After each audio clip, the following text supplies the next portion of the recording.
Ship. Cop Killer created such a firestorm of controversy, including death threats to record company employees, that Ice-T finally decided to pull the track from his album. I'm not apologizing. What I'm doing is deal. Beds, apparently. Yeah. So it was a surprise. Yeah. The Cocaine War, Lost in Bolivia, airs tonight on ABC. Been seized, and there's a couple of tons, probably close to 4 tons of leaf in that pile. We have approximately 500 kilograms of cocaine that is burning in that small oven. This operation is designed to not only shut down the Chipari, but to close it off permanently. The Chipari is the second biggest producer of coca in the hemisphere. This is where the cocaine comes from, and this is where American money and manpower are going. The Andean countries of South America, Bolivia, Colombia, and Peru. More than $1 billion over the past 3 years. The Drug Enforcement Administration, U.S. Army Special Forces, U.S. Navy, Air Force, CIA, Border Patrol, and the Coast Guard, they're all here.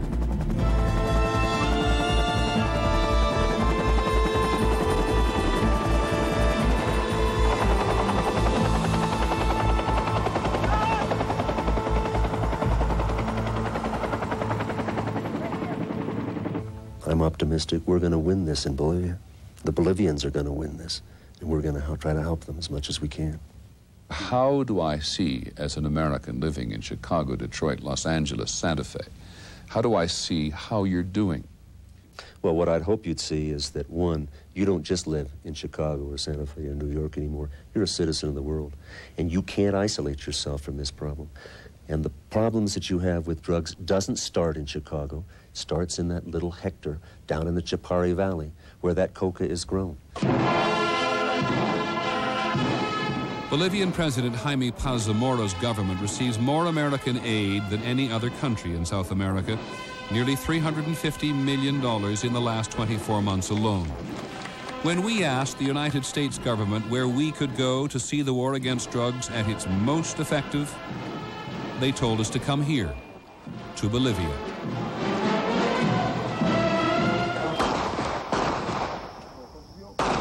These are the Drug Enforcement Administration's Bolivian partners, the Special Anti-Narcotics Police Force, paid for and trained by the United States.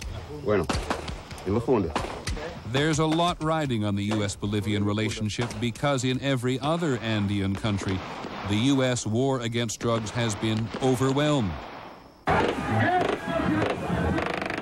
In Colombia, after a decade of drug-related terrorism and assassinations, the government has cut a deal with the traffickers and refuses to extradite them to the United States. In Peru, in the midst of a continuing guerrilla war, the Constitution is suspended and the drugs keep flowing because the traffickers are paying off both the guerrillas and the army.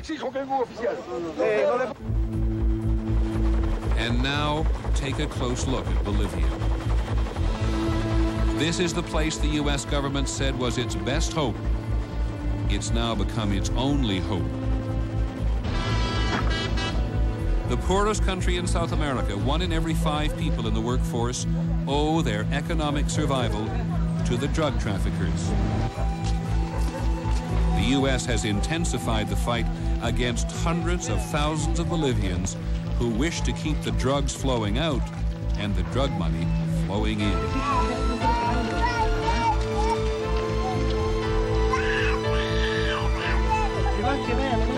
President Clinton will inherit a cocaine war in Bolivia that the United States cannot win. Tonight, we'll show you why. Peter Jennings reporting. The Cocaine War, Lost in Bolivia. Brought to you by Tavis D.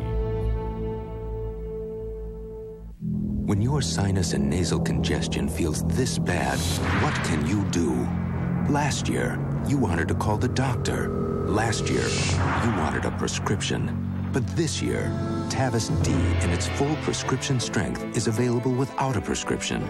Just 1 tablet helps relieve 12 hours worth of painful congestion and sneezing. Guess what? I'll be there after all.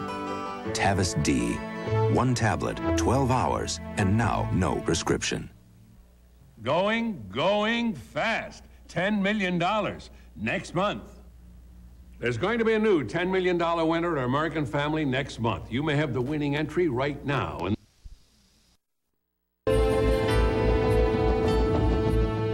there's an irony to the escalation of the cocaine war in Bolivia.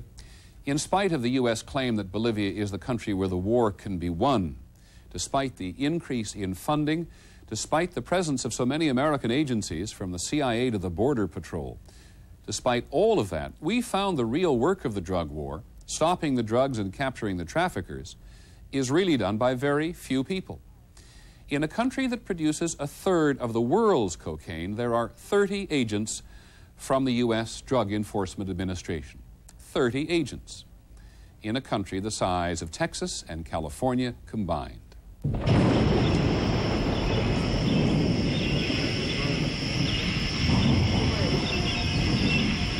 Sundance 855, Sundance 855, Viper 1. The 30 agents spend most of their time on missions like this, a stakeout to capture a small plane coming to pick up a load of cocaine. 1 o'clock, we'll be standing by on this push, and we'll be going to the primary day at 6 a.m. Do you copy? A DEA team has infiltrated undetected and is now hiding in the jungle waiting for the plane near an airstrip, or pista as it's called in Spanish. This is their backup team. Their job is to maintain constant radio contact with the team in the jungle. Okay, I understand it's a go. I understand it's a go, and we'll be standing by on this push.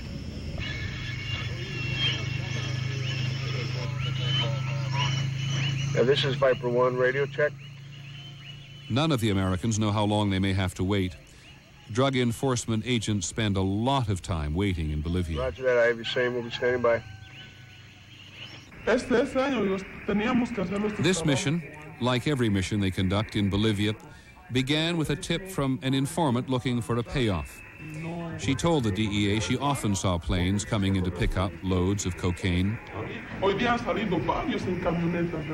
It wasn't much to go on, but because she had been reliable in the past, team leader Bob Hartman decided to send a squad led by agents Pam Brown and Joe Bond into the jungle. If the airplane lands, the game plan is for them to run out, take the airplane down, and all these people that live in the area of the pista are going to get real mad. At that time, the guys in the field are going to depend on us to jump on these helicopters and come in with the support. I'd say for every 10, maybe even 15 pistas that we set up on in similar circumstances, you'll be lucky to get one airplane out of that. But I'll tell you, there's nothing like that feeling when you're sitting there and you hear that drone in the background and he's coming in and he lands, never shuts down. All he does is turn around the other end, they come running out with the drugs, and it comes together, and that happens. And it makes it all worthwhile. After 15 hours, it began to rain. There was no way a plane would land in this, but everyone would stay in place. Maybe the plane would come tomorrow.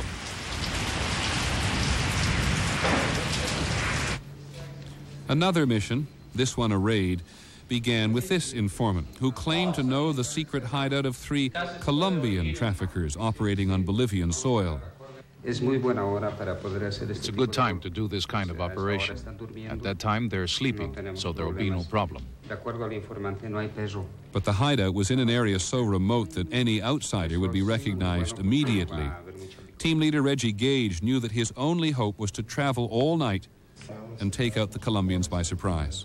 We're going to conduct this entire operation in the cloak of darkness, and we need to go in very quietly. The team left at 10 o'clock, with the informant leading the way, across rough country only he knew, chasing a target only he could identify, looking for men the DEA had never seen.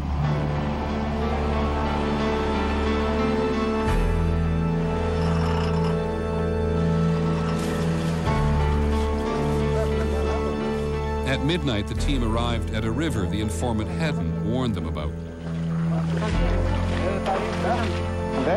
Si no es hondo, ahí ya está, ese es el cauce de la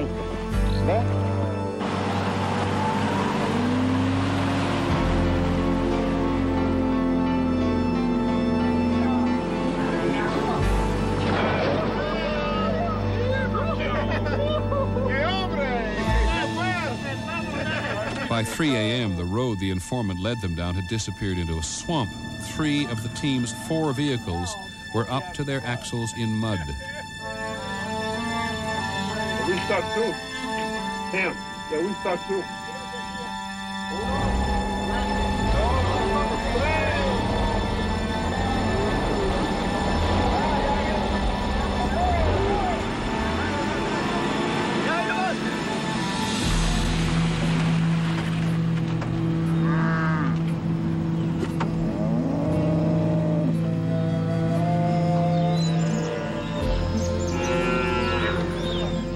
5:30 a.m., still nowhere near their target and losing their cover of darkness, they commandeered a farm.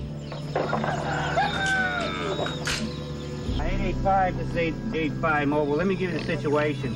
We haven't met our objective yet. The roads were kind of rough. We're about halfway to our objective. We're going to get a fix on our location, and we're going to call in for helicopters to take us. No longer sure if the Colombians they were trying to catch were even out there, the agents were forced to cancel their mission and call in helicopters to take them back to base. Maybe the informant had bad information, or maybe he just got them lost. 875 is 885 Mobile. It's easy to get lost in Bolivia. Piper 6, how are you doing on water and food? How are you doing on water and food? We have no water. We're short on food. Over. Meanwhile, the airstrip mission had also stalled. After 2 days, the team in the jungle was exhausted. The plane to pick up the coca paste had still not arrived, and their informant had disappeared. That'll take place at 10 o'clock. We'll pull you out at that time. We'll put a new team in. Do you copy? Good copy. Good copy.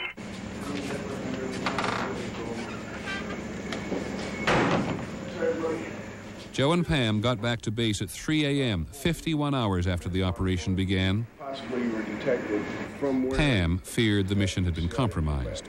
So today, by 5 o'clock, 5:30, we knew after 5:30 a plane wasn't going to come because of the darkness.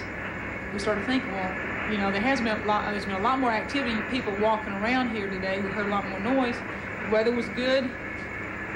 Supposedly the coke was there.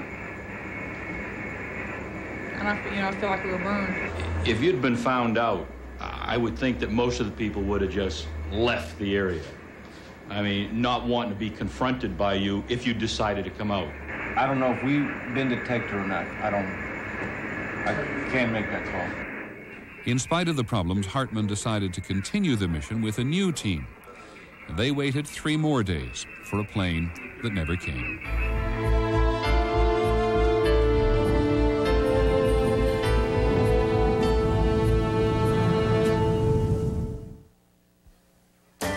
We'll continue in a moment. One network will tell you her story. I love you, baby. I love you too. Another will tell you their story. She's a sick girl. Only ABC gives you the whole story. I love him, and I love the sex. I wasn't cheating on my wife. She's the devil. I feel like I'm gonna die. Drew Barrymore is Amy Fisher Sunday. Next on Hunter, a burglar. Part of the problem the United States faces in Bolivia is the sheer wildness of the place. From the Andes to the jungle. It is a country with a history of political instability and lawlessness. Butch Cassidy and the Sundance Kid came here to hide. So did the Nazi war criminal Klaus Barbie. The communist revolutionary Che Guevara was captured and killed here in the 1960s. The poorest country in South America, Bolivia has virtually nothing the rest of the world wants to buy, except coca. Where do Americans look to see progress? Well, I think they look to see it in terms of, are there less hectares being grown? And the answer is yes here. Are we interdicting the product that's coming out? And the answer is yes. Stop for a second, right there.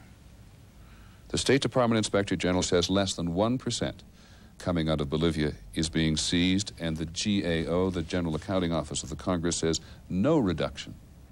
Well, I don't know where the State Department Inspector General got his figures. I don't know how much is coming out. I don't think anybody knows how much is coming out because there's nobody out there checking on it. But then how do you know you're making progress? Because I know we're seizing some, and the alternative is to seize none. To say, we are not going to fight this thing. The alternative is to throw up your hands and say, you can do whatever you want. Let the drug flow in the United States. This is the dilemma President Clinton will face. What the ambassador said sounds sensible. It's better to put up a fight than to surrender. But continuing to fight in defense of a failed strategy is a mistake that American presidents have made before. When things aren't going well, the U.S. government's response too often has been to escalate. Things are not going well in Bolivia. Still, funding for the anti-drug campaign here has increased over 700% in the last 4 years. U.S. agents in Bolivia say it's still not nearly enough. But will more helicopters, more guns, more agents, more money, more and more of the same ever make a difference? This is about as far from civilization as it gets, and it is here that Colombian traffickers have built one of the biggest, most sophisticated labs the DEA has ever found in Bolivia. Have you seen the long pipe running over to the... This is at least 4,000 kilos a week. At least. These guys have the capacity to go 24 hours a day. Now, this is the most sophisticated lab I've seen. This thing's been around for a long time. They've got 2 recycling and actual chemical producing laboratories within this complex. There's over 14 buildings here. Don Ferron has been running the DEA operation in Bolivia for the last 3.5 years. He was sent here because he's considered the best the DEA has. 5 years ago, there were no labs like this. Now Ferron and his agents tell us that for every lab they seize, there are hundreds more. You didn't make America's drug policy down here, but you're charged with implementing it. If you were in total control, what would you do? The system is very, very complicated right now. We have... There are Bolivian... The Bolivian political system needs to be notified before operations. Our inability to keep operational security is a very serious problem for us, having to go through this system of very elaborate notifications that quite often blows the operation. Don Ferron is a representative of the U.S. government. He cannot say on camera what we know to be true.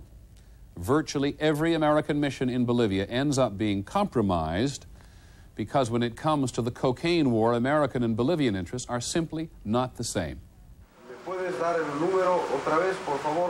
Carlos Barriga, the head of the Bolivian Special Narcotics Intelligence Force, is negotiating the surrender of a major trafficker, Ico Rivero. Rivero is turning himself in under a Bolivian government plan called the Repentance Program. The traffickers surrender in exchange for a promise they will not be extradited to the United States. The DEA had a lot of problems with that promise. They had no choice but to go along.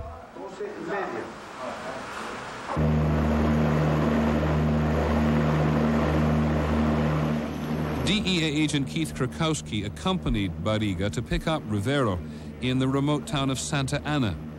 Santa Ana was Rivero's choice, not the DEA's.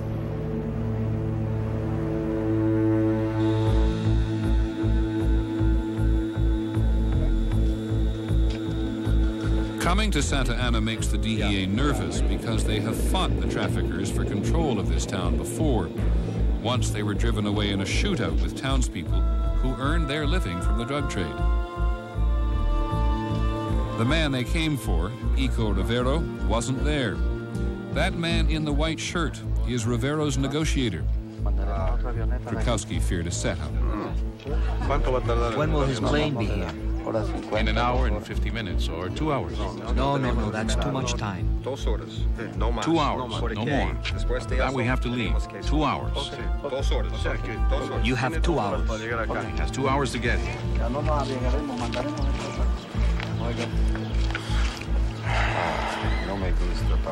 I don't like staying here for 2 hours. There are the special police, don't worry. Want me to get more special police? Yeah, do it. Thank you.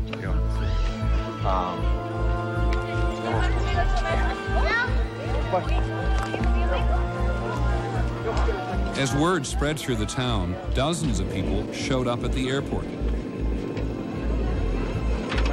It's going to arrive at 6:15. 6:15 now. Yeah, 6:15. They left San Borja at what time? It already left. They left 10 minutes ago.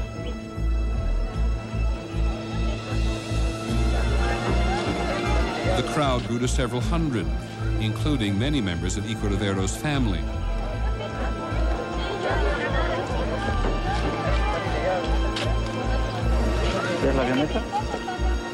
See the plane? It's coming. You see it?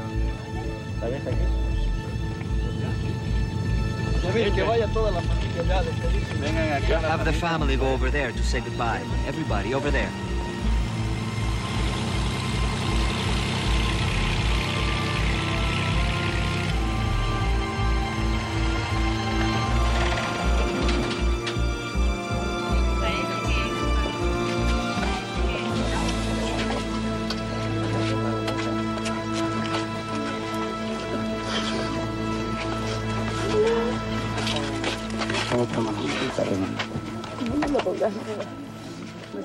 You have to go now. No more time for goodbyes. And so Rivero surrendered. But his organization remains intact, an organization worth millions of dollars that employs hundreds of people and controls more than 80 aircraft. That is the DEA's problem with the Bolivian government's repentance program. They know that one surrender doesn't cripple an organization. Somebody else will simply take control. In fact, Ico Rivero rose to power after his brother turned himself in. The U.S. justice system will probably never get hold of either of them. Do you think there's any chance that you're going to be moved to the United States? No, porque no me encuentro en... No, I don't think so, because I don't find myself in a situation that would lead to that. How long do you think you're going to spend in jail? Whatever God is willing to give me as a result of a trial. Well, not really. The Bolivian justice system will decide, and so far, 4 major traffickers who turned themselves in, as Ico Rivero did, have each been sentenced to fewer than 6 years. None was extradited to the United States. Because the DEA knows the limitations of jailing people like Ico Rivero, they have now developed another strategy. Get the planes. The DEA has an elaborate tracking system that identifies aircraft as they move in and out of remote jungle airstrips.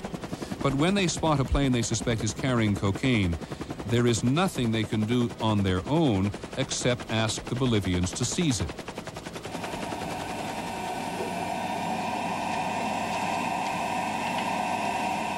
This is what happens next. At the DEA's request, a search team from the Bolivian government is dusting this plane for traces of cocaine. Once again, the DEA is obliged to stand back while Bolivian law takes its course. I'm not afraid of the drug test because I've never consciously carried drugs. Although this pilot is accused of ferrying cocaine, Bolivian law allows not only him, but also his family, friends, attorneys, even a spokesman for the Pilots Association to watch and, moreover, try to influence the findings of the Bolivian government's chemist. This part's supposed to be dry.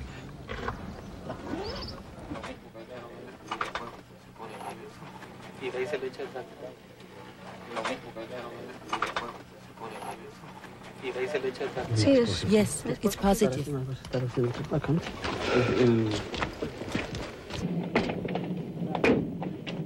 Despite the obstacles, the DEA got the plane.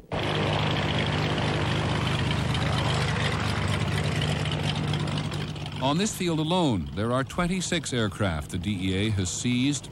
But now the very success of this strategy is causing problems for Don Ferron, because by disrupting the traffickers' operation, the DEA also disrupts the flow of drug money. We've got to keep the operational tempo up. if we were to follow on with more operations like this, we could choke things down. But we're meeting with a lot of opposition right now. What's the opposition amount to? Well, the opposition is a combination of traffickers and politicians. So you're being blocked, right? At this stage of the game, I'd have to say we're being blocked. That's rather frustrating. It's very frustrating. For years, this has been a wide open area, basically without the rule of law. And so there are people that one day will fly a cattle rancher and the next day they'll fly a load of cocaine. And they're very much afraid. And is this also where American and Bolivian interests come up against one another? So much of the economy in Bolivia depends now on coca and cocaine? Oh, yeah. Oh, yeah. And I think it's, as we get into it, we find that it's much deeper woven into the fabric than we initially envisioned. The Bolivian president. All of the planes that have been grounded have been used for carrying cocaine. Is that reason to ground airplanes? What has to remain clear is that we are not for drug trafficking, but we need well-studied and well-founded regulations to fundamentally respect the rights of citizens. What does that mean? For example, a pilot's right to work. He owns a plane, and then for whatever the reason, they find some trace of drugs, and his plane gets confiscated. He'll lose his possibility of earning a living and his means of livelihood. Why should he fly a plane carrying cocaine in the first place? The drug test is sometimes for small samples of drugs the passenger carried or consumed on the plane. This is not a sufficient reason to leave the pilot without his plane until a criminal investigation is completed. I think you're saying something else. I think you're saying that a really aggressive anti-cocaine campaign gets in the way of the Bolivian economy. Is that possible? If it's a bad campaign. What's a bad campaign? For example, if people don't take into consideration the reality of the country. This is the reality of Bolivia. Coca is everywhere. Bolivia earns as much from the drug trade as from all its legal exports combined. All of life here is touched by the money coca generates, which means that truly shutting down the drug trade would cause the Bolivian economy to collapse. Do you think Bolivians are glad to have the DEA, the CIA, the Army, the Navy, and the Border Patrol here? I think Bolivians would probably prefer to, just like we would prefer to have a quiet life, not be involved in some of these things. But the world is not necessarily one that we can control. How much power does the American ambassador have here? Somebody once described you as a viceroy, as the British viceroy in India when it was still a colony. Oh, I think that's exaggerated. We have excellent relationships with the Bolivians. We have excellent access. We communicate very well and effectively together. There's no doubt in my mind that they know what our goals and our policies are here. And if you want a guy out, he's out. Depends on the guy. If you say depends on how hard we want to go to war. Say that a guy in the process is corrupt, whether he's in the police or he's in the military or he's in the government apparatus, you want him out, he goes, right? But I think the key here is, why do we want him out if we want him out? Does the American ambassador in Bolivia have the power to make or break police officers, military officers, even politicians? Without a doubt. Does this mean that if the U.S. ambassador doesn't like a man you've appointed to government, he can ask you to get rid of him? Yes, in practice it works that way. In practice it works that way. Mr. President, this is it's a very honest admission. It must be very frustrating for you as the president of your country to give another country that much power. Well, I don't know. It is frustrating. At any rate, it's a sobering reality. That is the least that can be said. It is a reality. Pero es una realidad.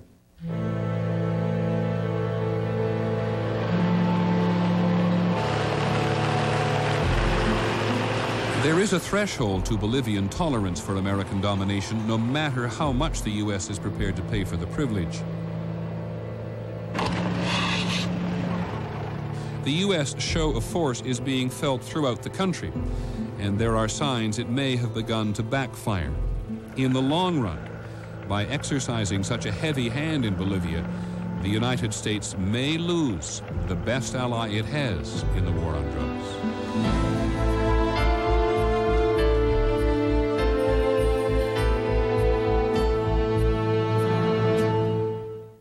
If you suffer from an inflamed, itchy rash caused by eczema, psoriasis, or other skin irritations, you can get the relief medication formerly available only by doctor's prescription. It's the medicine in maximum strength cortisone 10.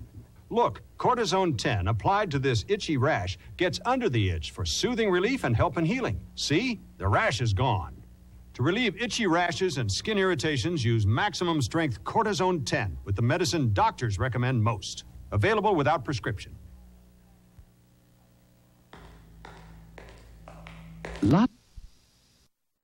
Story, ABC News made 4 trips to Bolivia over the course of a year and a half, and we witnessed the entire scope of the American anti-drug effort there. What impressed us more than anything else was the dedication of the agents on the ground in the face of tremendous obstacles. Given an impossible number of small targets, Don Ferron has decided to concentrate on mounting large-scale operations aimed at taking down entire organizations. Ferron believes this is his only hope of turning the tide in America's favor. We were there during one of the largest missions the DEA has ever launched in South America. Ya, perfecto, perfecto. Perfect. And the other people? Do you think that they're over there? The mission began with information provided by this informant, a sometime trafficker himself, talking to his radio contact in the town of San Borja. Ya, perfecto. Entonces debe estar en el... Yeah, perfect. Then he should be in the big town where I told you he had gone. He wore a disguise because cooperation with U.S. agents could get him killed. Now, we should be really careful when we arrest him. We should be careful of the Colombian group that is stronger and is operating around here. This operation has been okayed by the powers that be, and I want to make certain that every step of the way that we have all the key players in. The problem is that the rainy season's coming on. We're going to have to make a move here. The informant told the DEA about several high-level Colombian traffickers who'd virtually taken over San Borja, and Ferron had worked for months to assemble helicopters, intelligence, manpower, and Bolivian government permission, everything he needed to mount a major assault on a Bolivian town. We still have to pull this off in a schedule here. 48 hours before the mission began, with everything ready to go, Ferron learned the Colombians had disappeared from San Borja. An operation that took months to plan fell apart. What we're looking at now, Don, is 20 minutes of risk, real intense risk for the 18 to 25 people. With his troops assembled, helicopters standing by, and in danger of losing hard-won Bolivian government cooperation, Ferron faced a tough decision: pack up and go home, or pick a new objective. The DEA decided to make a last-minute switch. They knew of another town, San Joaquin, which was also under traffickers' control. It would become their new target. 3 arrest targets in 3 of the houses that we see. Special Agent George Auflick was given only 48 hours to make the switch from San Borja to San Joaquin. This is a great target. One of these guys, Lima Lobo, Cain Daza, Danilo. Danilo es Algunos de estos más alto colombiano en este país.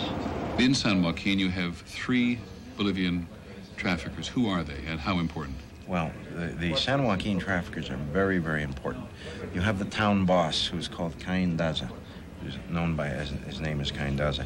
He is extremely important, and what happens in Bolivia, especially out here in the Beni, these small towns basically support Colombian and Bolivian, high-level Bolivian traffickers, and they create an atmosphere where you can come in and out. You can get protection, you can get aircraft, you can get refueled, you can get whatever you want. The other two traffickers Ferron was after were a Bolivian named Limo Lobo and Danilo, a Colombian, at the top of the DEA's list. Are you in danger in this operation? Absolutely. I think every law enforcement operation carries risk with it. This particular one carries, I would say, relatively high risk because we're dealing with Colombians. Colombians and Brazilians, in particular, seem to be more apt to shoot in this country. An even greater danger was that the DEA would come under attack from a corrupt garrison of the Bolivian army that the traffickers paid off for protection. Getting control of the renegade garrison was crucial to the DEA, and so they arranged for this officer, Army Colonel Eduardo Toro, to be flown from the Bolivian capital La Paz with sealed orders. Because Ferron was so afraid of a leak, Colonel Toro was not told where he was going until we were airborne. Yeah, he said he's inspected that garrison a bunch of times, and they've not been under control. The letter contained orders from the Bolivian Army High Command confining the corrupt garrison to base for the duration of the DEA raid on San Joaquin. The intelligence information we've received indicates that there has been collaboration with the traffickers, that they are currently working with certain elements, the town boss in particular. Collaboration between the Army in the barracks in San Joaquin and the drug traffickers? That's correct.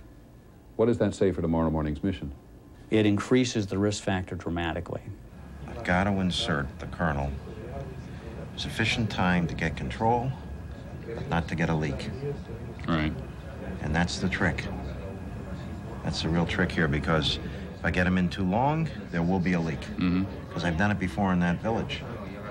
If I do it too late, then they won't have time to get control of these guys, and we'll have people out that might start shooting at us. Here's Ferron's plan.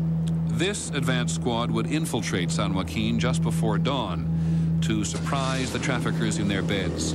The main force would arrive by air moments later to provide backup and neutralize the garrison.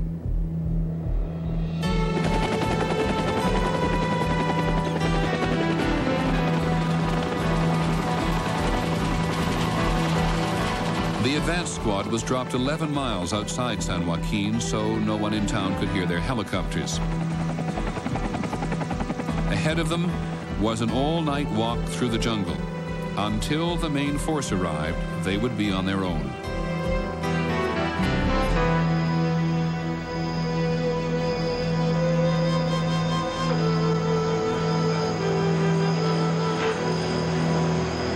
At 3 a.m., back at mission headquarters, the main force gathered for a final intelligence briefing, amid rumors that something may have happened to put the new operation and the advance squad in jeopardy. In the last 24 hours before the mission, you have been very worried about a leak. Yes, that's a fair statement. And we have received information from a source that a leak has occurred. We can't substantiate that. It's one source, but it is troublesome. It listed San Joaquin as the target, but did that spook our people, and did they get the word in that town? Are our targets still in that town? No.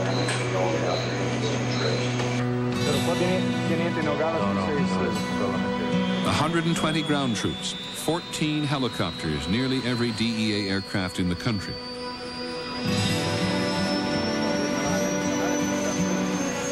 Ferron was now gambling nearly every asset he had for the taking of San Joaquin, an operation that hadn't even existed 3 days earlier.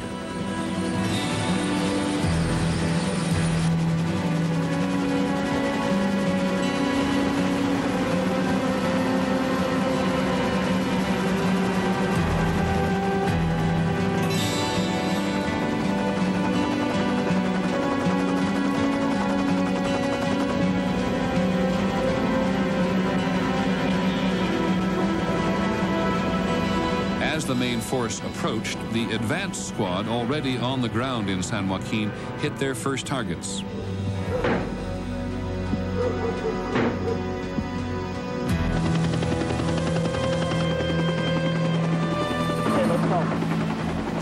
chaperone touchdown, he and Colonel Toro took off towards the corrupt army base to shut it down before it could attack the DEA-led forces.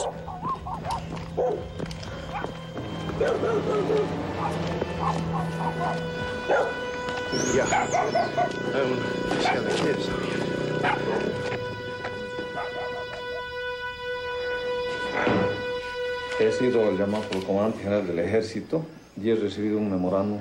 The garrison commander, caught out of uniform, listened as Colonel Toro read from his orders.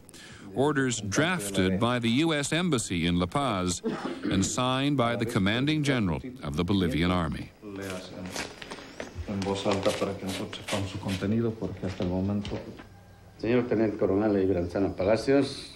My dear Colonel Palacios, by means of this document, I would wish to inform you that in the coming days in the jurisdiction of San Joaquin, elements comprised of the Special Forces for the fight against drug traffickers and the DEA will carry out operations against drug traffickers, and therefore you will carry out the following instructions.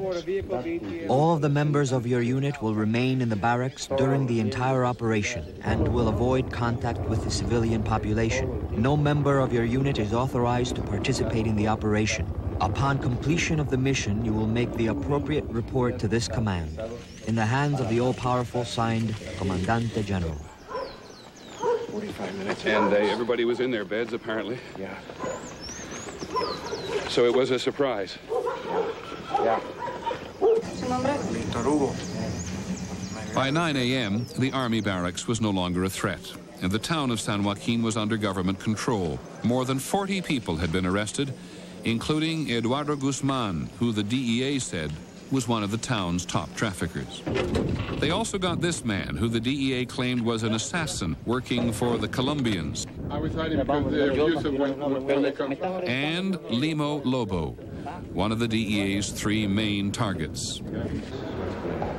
Slipping through the net was the DEA's number 2 target, Cain Daza, the town boss. Where is your husband now? I don't know. He left yesterday. He hasn't come back.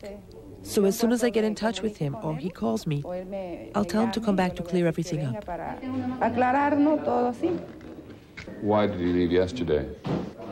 He said he was going to the countryside. I don't know. The mission's primary target, the Colombian Danilo, also eluded the DEA. What did they say when you came in? I asked him where her husband was since he left at 4 o'clock. And we heard you guys were coming. We didn't know when. They'd heard that you were coming? Yeah, they didn't know when. The surprise wasn't very good. Somehow or another, I don't know what means they use. They find out. They know when you're coming. They know when you're passing through. They know how you're doing everything.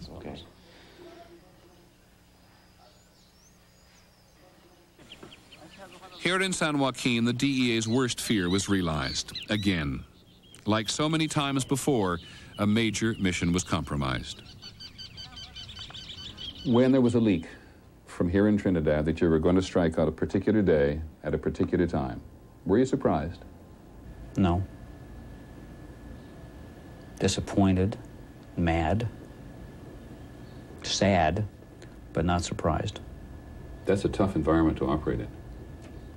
Yeah, and for 2.5 years, seeing it happen repeatedly and repeatedly is very troublesome. We do everything we can possibly do to stop a leak from occurring, and then at the last minute, it seems to happen more often than not.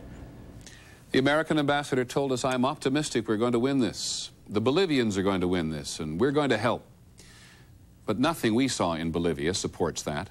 Even when the DEA raids labs, even when they seize planes, even when they catch traffickers, the bottom line remains the same. They are not stopping the flow of cocaine from Bolivia to the United States. Despite the dedication of the men and women we met in Bolivia, American money is being wasted there. Until now, the U.S. government has been fooling itself and fooling us into believing it has a strategy that will work. And that is what we must hope President Clinton understands. If he does not do things differently, then any government campaign to purge this evil from American life is doomed to failure. The cocaine war in Bolivia is already lost. I'm Peter Jennings. Good night. Peter Jennings reporting. Brought to you by the Discover car. Free, and aspirin cream is aspirin free. Miss Barclay! Conrad. Room 801. Once they were in love. Tournament of Roses.